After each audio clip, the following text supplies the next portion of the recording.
Hello folks and welcome to 4 Season Backpacking. Please subscribe for the latest outdoor adventure videos.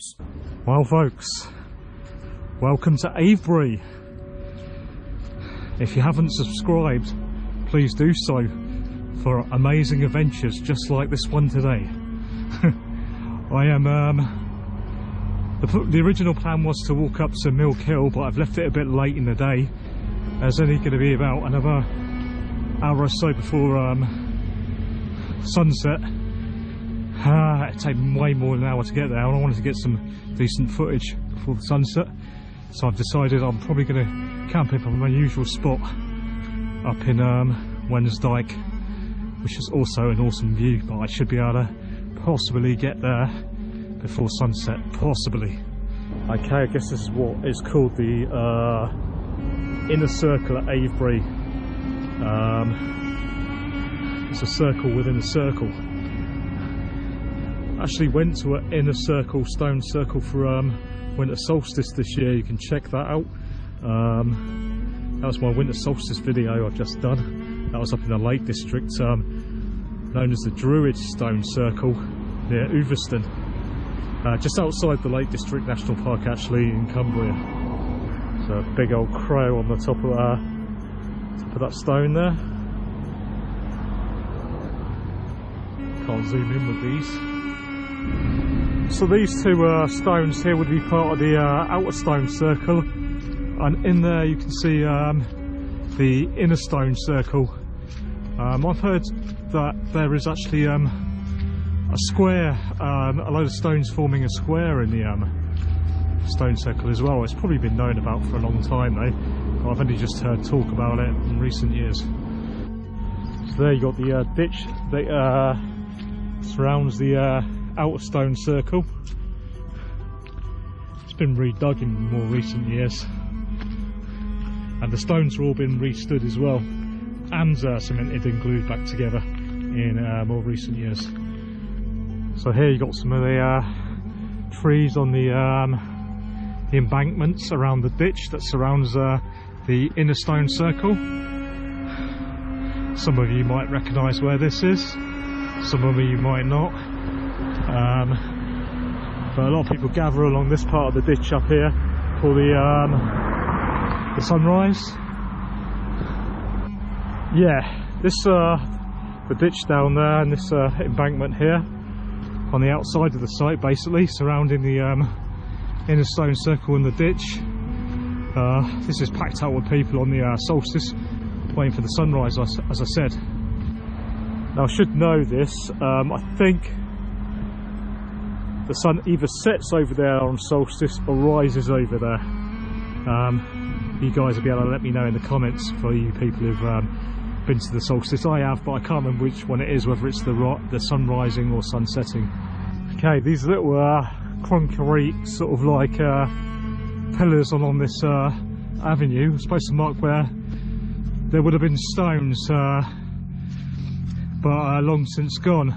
I'm guessing that they've the archaeology they've done on the ground, this is where they said the original stones would have been, but obviously they're no longer resistant. They might have been used to build houses or whatever, or destroyed for whatever reason.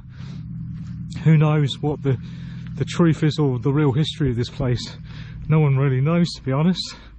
No one knows the age of it. I mean, it's been messed around with so many times, like it's been, like I said, it's been reconstructed in recent years. The ditch has been redug. It's all been re-landscaped.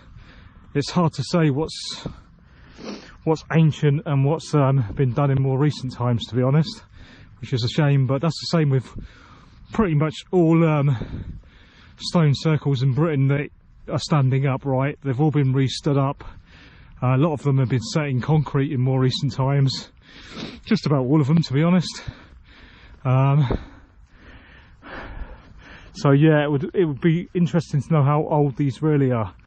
Concrete sort of pillar things I was just on about, they were, I believe, put up in the 70s to mark where the original stones would have been.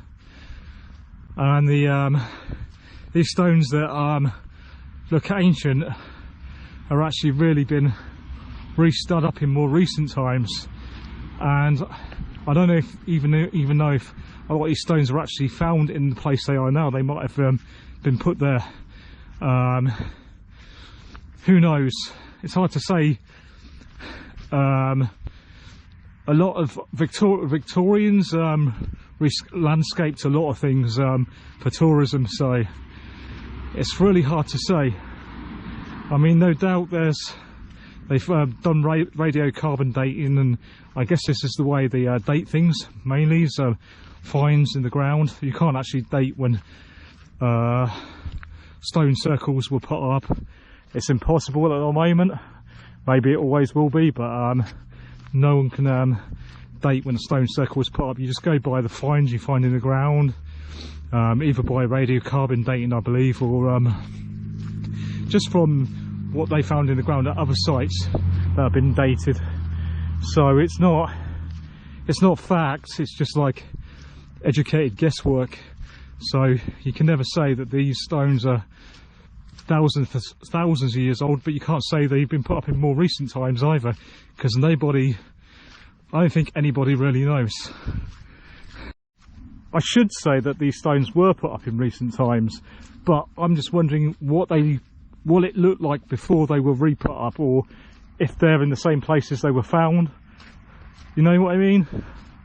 No matter how old these are, whether they're thousands of years old or much more recent times, they absolutely fascinate me, and I have an interest in sort of like the sort of spiritual side of it as well. As you see in my other videos, I often travel through time and space, and usually end up in another location because of a magnetic anomalies. So yeah, these sort of places fascinates me. Check out my other videos on that. I love the shadows you can make with the sun this time of year on the stones.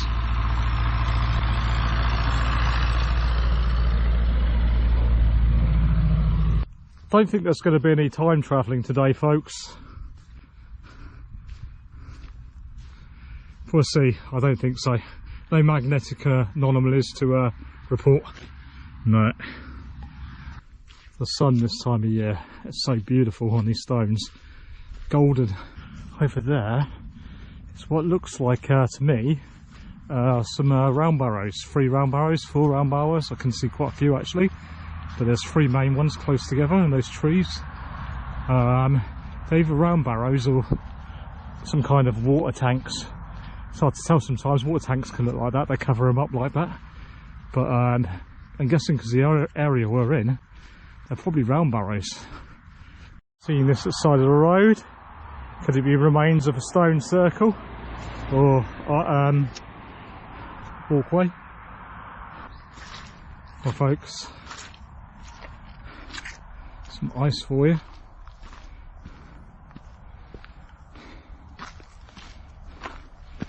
It has been raining a lot not yesterday but the day before, I think.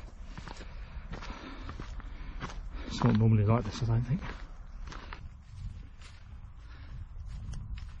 Still haven't decided where I'm going to camp. Whether it's going to be Wansdyke or Milk Hill, because either place, wherever I go, the sun will be set by the time I get there anyway. I've left it too late. It's still only a month after the longest night, so it's still dark at night.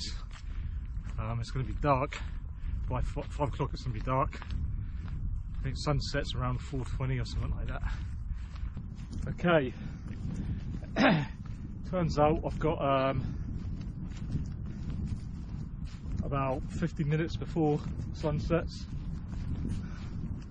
so I could probably make Milk Hill.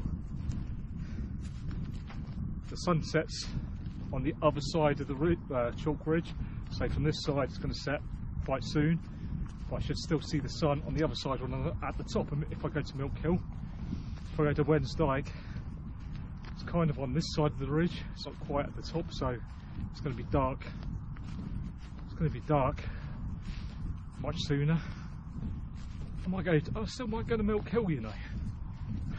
Okay, folks. Well, there's another. What looks like another round barrow over there. It probably is, I would have thought. Well, folks, it's supposed to be -4 Celsius in Avebury way down there tonight. I'm going to be 300 metres up on the highest hill in Wiltshire, on the highest chalk ridge in Britain, and it's also the second highest chalk hill in Britain, but the highest hill altogether in Wiltshire. So up here, I'd imagine it's going to be absolutely freezing. The wind's only going to be about 50 miles per hour at the most, gust wise. So it's, at the moment there's just a breeze. I think it's going to be okay. I've got my Van Gogh helium tent, my summer tent. I've got my winter warm gear, obviously. Yeah, all my gear, my sleeping bag and all that, all my down stuff. But tent wise, just got a summer tent. I believe the paragliding record for the longest distance flown set off at Milk Hill as well. So there's a few interesting things about Milk Hill. There's an ancient long barrow, part of the Cotswolds 7 barrows up by Milk Hill as well. And you've got another white horse. Sorry, I can't remember the name of it. I'll put it up on the screen. But yeah, I'm hoping to camp up near the top, not the very top, but near the top. There's some kind of round barrow or something like that. Maybe there's a ditch I can camp by, or it doesn't really matter because there's no wind. There should be no wind tonight, so I don't really need a ditch, and I like a view, to be honest. The views from up here are amazing. Okay, I don't know if you can see that, but over there is Silbury Hill. Is it Silbury Hill? I get mixed up. Yeah, Silbury Hill, the largest man-made monument, prehistoric monument in Europe, so they say. But really, nobody knows how old that thing is, or why it was built, or really how it was built. Really, I know they say it's sediment at the moment stuff, but no one. There's some good guesswork, I guess, but no one actually really knows why, which is what makes it so interesting. This time of year, actually, I feel like I need sunglasses more than I do in the summer, because the sun's always low in the horizon. It never really rises that high up, so all day you've got the sun. If you're walking towards the sun, yes, right in your face. So you really do need some good sunglasses on a day like this. I don't feel cold at all at the moment, but I'm carrying quite a bit. So much for my mission to be lighter. But no, it is. The only reason why it's not light at the moment is because I'm going up the highest chalk hill, and obviously there's no water source at the top, and I need to carry my water, so yeah. What do you reckon, ladies and gentlemen? Milk Hill, which I originally planned, or Wansdyke, which I've been to so many times. I've walked past Milk Hill at least once, maybe twice, but I've never camped there. I'm not sure what it's like to camp there, to be honest. But I doubt there's going to be many people about tonight, because it's going to be absolutely freezing, and it's just a month away, like I said, from midnight to the darkest night, and I think it'll be fine. I don't think I'm going to have to move. Like, I don't think there's any, as long as there's no cattle in the field. If there is, then I'll camp somewhere else. Yeah, I obviously don't want to disturb the cattle. With being a videographer and a photographer and a blogger, stock photography, videography, stock videoer, when you got light like this, normally you have to be in a massive rush before the light changes, but like I said, this time of year the light's nice. It's nice most of the day, but on this occasion, of course, I got here late, so I am in a bit of a rush. I'm like looking up, thinking, should I get some drone footage of Wansdyke? But I have already. But I haven't got any drone footage of Milk Hill really. I've got some of the white horse on it. But yeah, but the light is so nice at the moment. But I've only got 30 minutes before sunset, and yeah, if I stop here now, I'm not going to get to the top of Milk Hill in time for the sunset. So I think I'm going to miss droning Wansdyke this time, because I have droned it before in nice sunlight. So yeah, I think it'll be. I'll leave it till I get to Milk Hill. Got a plane going over there. So if you can pick that up on there.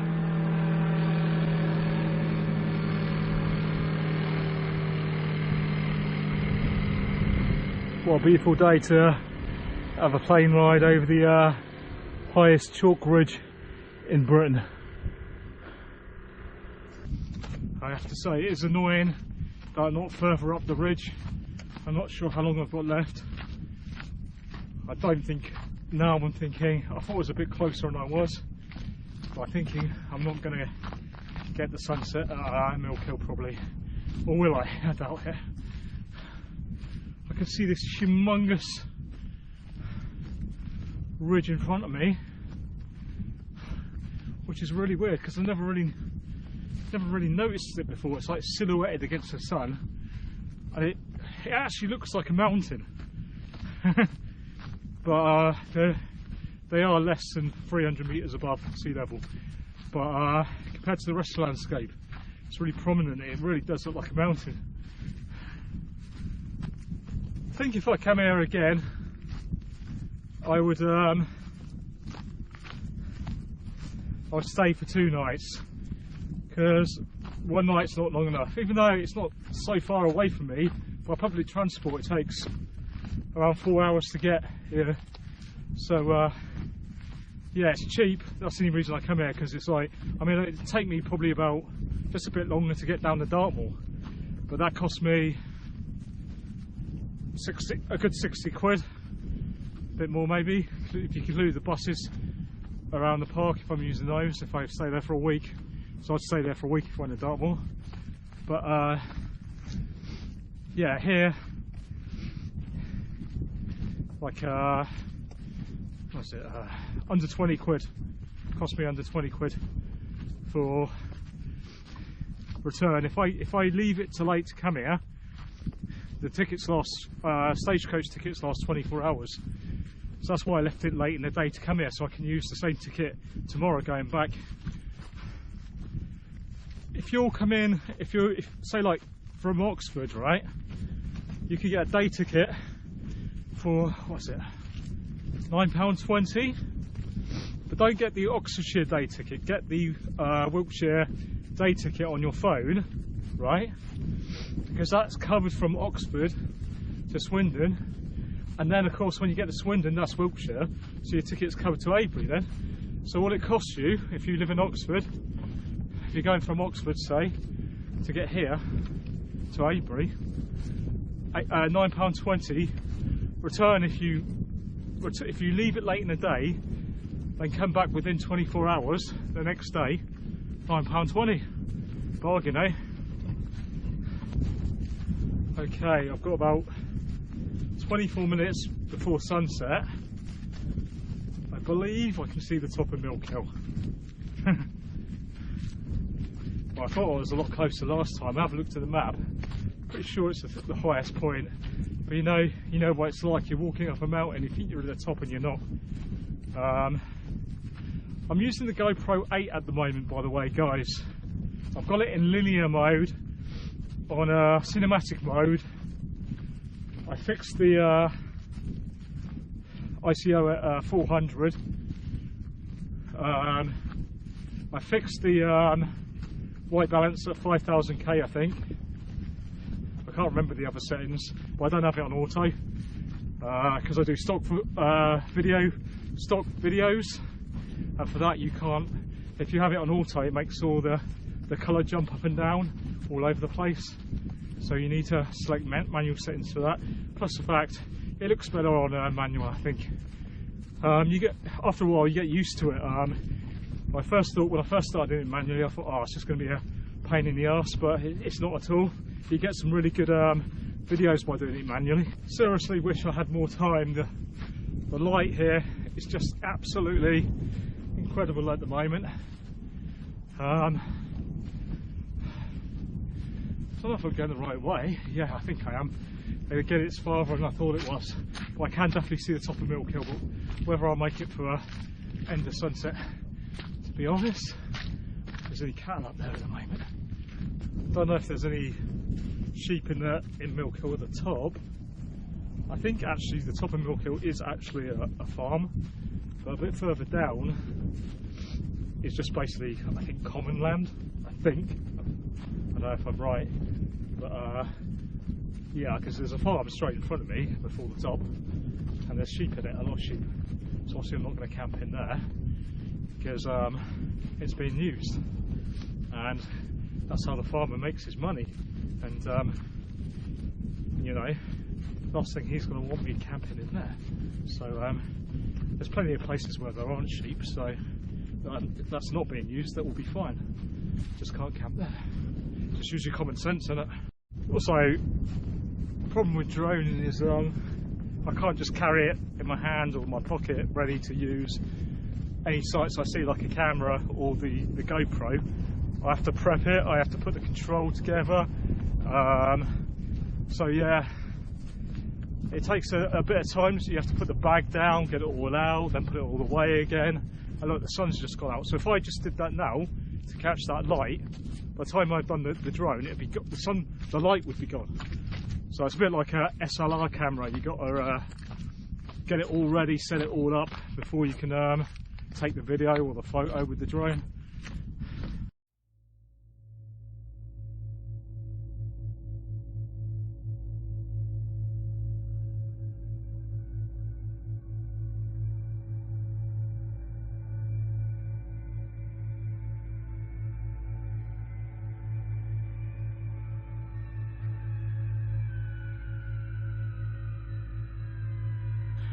Well folks, I got my killer drone shots, and it was of Wansdyke in the end.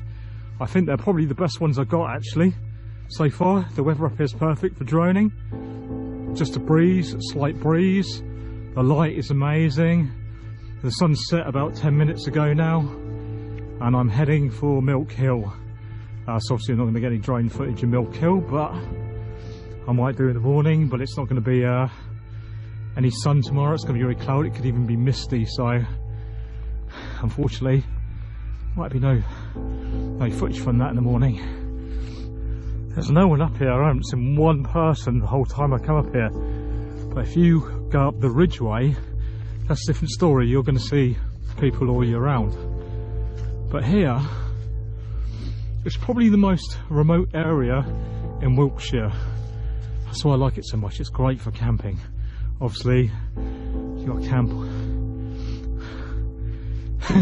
camp in a place that's not being used by animals, because it is a farming area. But where I'm camping, it is going to be public land, I think. So I normally camp up there on Wansdyke. There's a nice out the way sheltered in the dike itself. You see the sunset. Oh, it's absolutely stunning up here. Seriously, not one person has been up here. And I think I've got to go up this way along the dike still on Milk Hill to Milk Hill. The Wansdyke going up through there, and there you've got the White Horse Trail, and you've got the Wansdyke path and the Mid-Wiltshire way.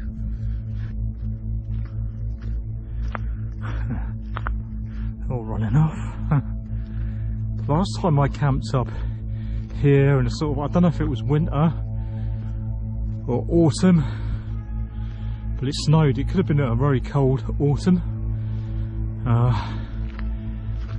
Yeah, I'm hoping it is possible it could snow. If there's going to be any rain, it will be snow tomorrow, because it's It's that cold, I think. I mean, there's obviously ice on the ground. Not feeling it at the moment because I've been carrying that bag. But as I say, I've got my winter sleeping bag, so I'll be fine. I've even got a hot water bottle actually, so I'll be more than fine. Okay, it's called Pursley Down Nature Reserve. I'll tell you what, this time of year, this is amazing. This is no one here. Like I said, the ridge. If you've gone the Ridgeway from Avebury, there's going to be quite a lot of people using that. I don't think, obviously, local people know about this, but it's definitely a world away from the Ridgeway. The Ridgeway is beautiful, but this is something else. I mean, this could be a little mini national park. Seriously, it's that beautiful. I mean, in fact, this is more peaceful than Dartmoor, because Dartmoor you see lots of people about even in winter. But here, I could be a million miles away, seriously. You wouldn't believe I'm in the south of England, in Wiltshire.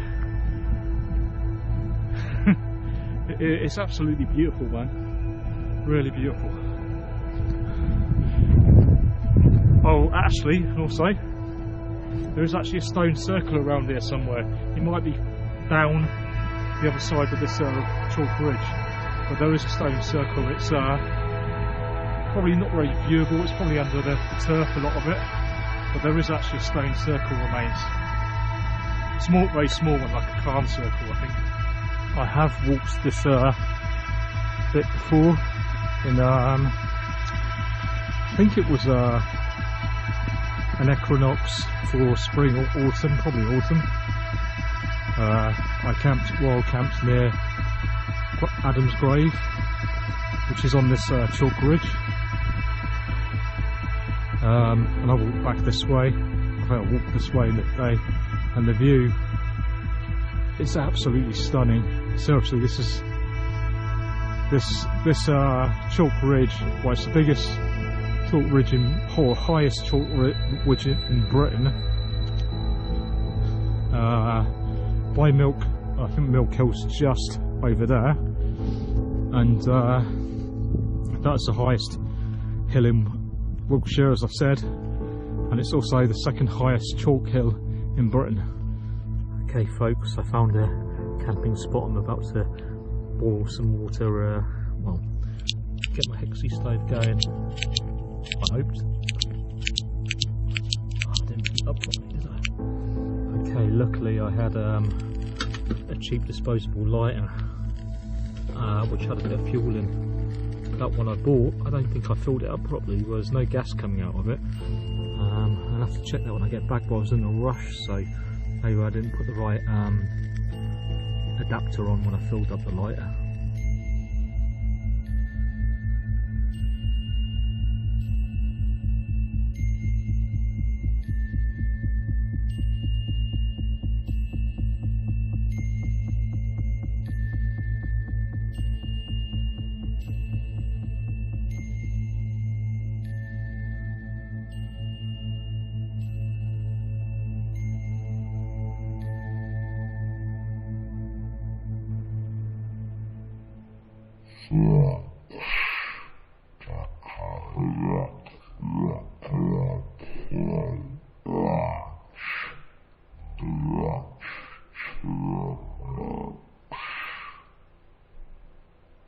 Thanks for watching, folks.